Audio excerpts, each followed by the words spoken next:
Good morning, everybody. It's Saturday. I am going to try and give a contribution to the third lecture today of Foundations of Esotericism. Sorry about not doing this yesterday. It was a busy day for me. Had to try and sort that out. What I'm going to try and do is make a commentary on this third lecture, which I've put as the title in my own pencil marks in my book as the three elements of evolution: form, life, and consciousness. Something that we might take into consideration with these lectures is another aspect that Rudolf Steiner was in his own lifetime already changing his language from that of the Eastern Esotericism and that of the Theosophical Society to his own language. And the year before these lectures, in 1905, so in 1903, 1904, he already published his book called Theosophy, where you could, if you are up to date with the reading, you could read some of the third chapter of that book, where he is developing his own language around things like the astral world and the mental world here in these lectures. And I say that because that becomes quite relevant in this particular lecture, that he is talking about different spheres of consciousness. He talks about the sphere of consciousness of the physical world that we're in, that we can obviously measure in 3 dimensions, and a lot of our perceptions, our senses are playing into that we can use our physical senses to measure that. But then we have other realms of consciousness around us within this world, which in this particular lecture he calls the astral plane, and then the mental plane, which in his later language, or already in the language he's developing in Theosophy, he calls the soul world, and the spiritual world, which he then calls the lower spiritual world and the higher spiritual world, or the lower mental plane and the higher mental plane. So as I said right at the beginning, trying to navigate our way around finding the correlations between the Sanskrit terminology, the theosophical terminology, and then the Western esoteric terminology is going to be part of our question. So when we're working through these things, please remember when we say physical, astral, and mental planes, we're talking about the 3 worlds that we live in, which is the physical world, the soul world, and the spiritual world. And each of these worlds have their own sense of substantiality, and they have their own sense of laws that work.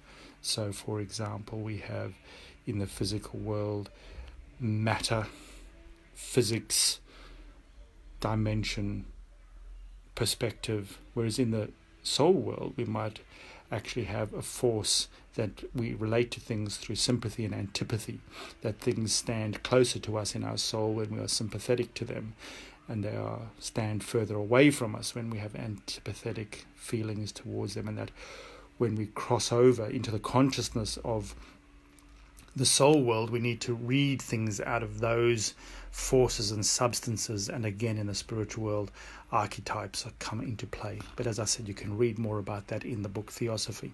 In this particular lecture, Steiner is talking about these 3 elements of evolution, how form, life, and consciousness work with each other.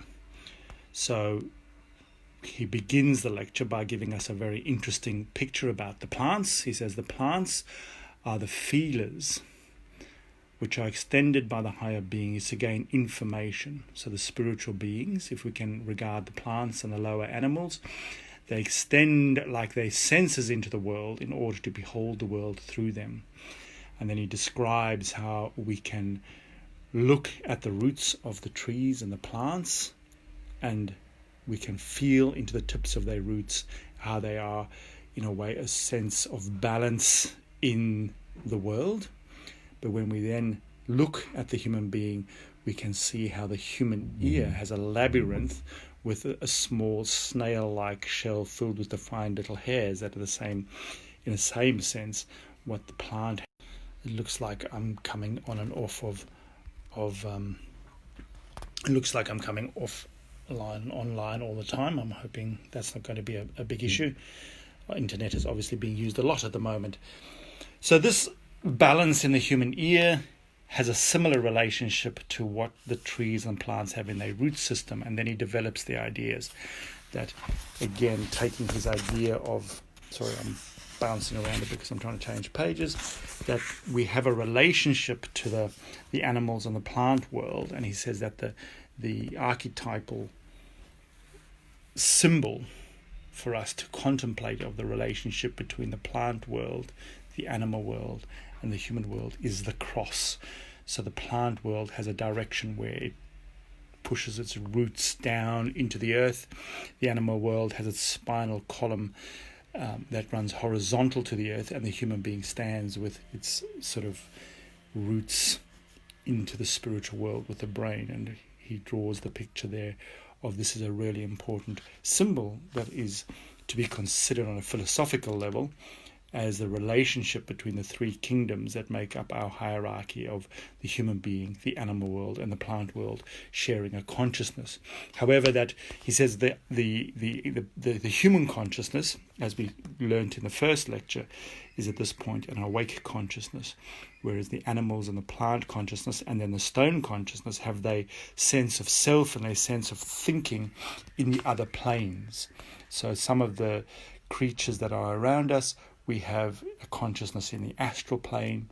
Some of the other animals, or the plants, are in the mental plane, and then the stones in the higher mental plane. And when we look at this, we could say that the four states of consciousness, the trance-like consciousness, the sleepless consciousness, the dream consciousness, and the waking consciousness are kept in those four planes. But he also then challenges us to think that when we as human beings can develop our consciousness, we will also one day, he says this quite clearly, he says the human being can later achieve this consciousness, so the consciousness of the stones, while retaining their present state of consciousness undisturbed. That is part of the evolutionary process that he's trying to draw us towards, is that each of the creatures, so the human beings, the animals, the plants, the stones, will all be going through an evolution of consciousness. Each of us at this point, as a united kingdom of the earth, have a different layer of consciousness that we are trying to carry, that we see that as we go through our individual consciousness in what he calls the intellect, or the intellectual soul, is somewhere where we can start then to develop and reincorporate the consciousness of the animals, reincorporate the consciousness of the plants and the consciousness of the stones. And at one level we would be tempted to say that the animals, plants and stones have a lower consciousness than the human beings, but Steiner is very clear that's not the case.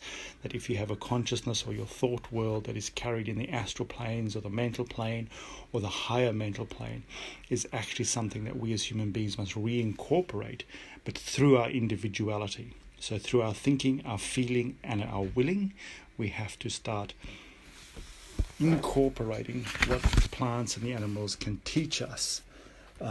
So he says maybe that's enough actually to go into this. The lecture is obviously very complicated, but we see that there is a deep relationship. He continues bringing this deep relationship between the individuated consciousness of humanity at this point into a relationship with the consciousness where the animals carry their sense of thought towards us, and then the perception of the higher beings through the plant world and the stone world, and that as we increase our consciousness, we can raise ourselves to this higher consciousness, that we as the human beings, having attained already an individualized consciousness, can reincorporate what we can learn from these three kingdoms, and therefore become aware of ourselves as a hierarchy together. So when we look a little bit later, we'll see that he starts talking about the devas, as in the beings of the Devachan, which he calls the spiritual world, but later develops into hierarchies of angels out of a certain person called Dionysus the Areopagite, who was known to Paul, that he unfolds later in this lecture cycle our understanding of where these hierarchies can come.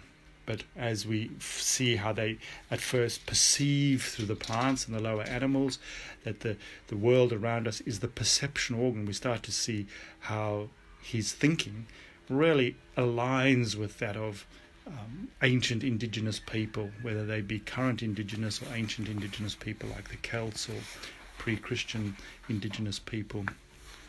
And at a certain point, he's challenging us to find a way to bring ourselves to really experience the consciousness of our connection with the higher world. So the physical world, the soul world, and the spiritual world. At this point in the lectures, he's calling them the physical world, the astral world, and the mental world. But that we can learn to expand our consciousness by taking up a relationship with the animals, the plants, and the stones around us, not to go back into those consciousnesses, but that they will lead us as we approach them through our individuation, through our intellect, through our reason. We'll reincorporate and broaden our horizon to be able to see and function in the soul world and the spiritual world, and understand its forces, its substances, and its forms. So form, life, form, and consciousness are the three themes to take up to see how they... Sorry, just seem to be disconnecting again. I'm not going to go for too much longer because it seems that the internet is really getting quite busy. So I'm going to leave it at that for today. I will post lecture 4 up after this. Maybe everyone can read lecture 4 tomorrow, and I will post a contribution on lecture 4 on Monday. Hope you're all keeping well.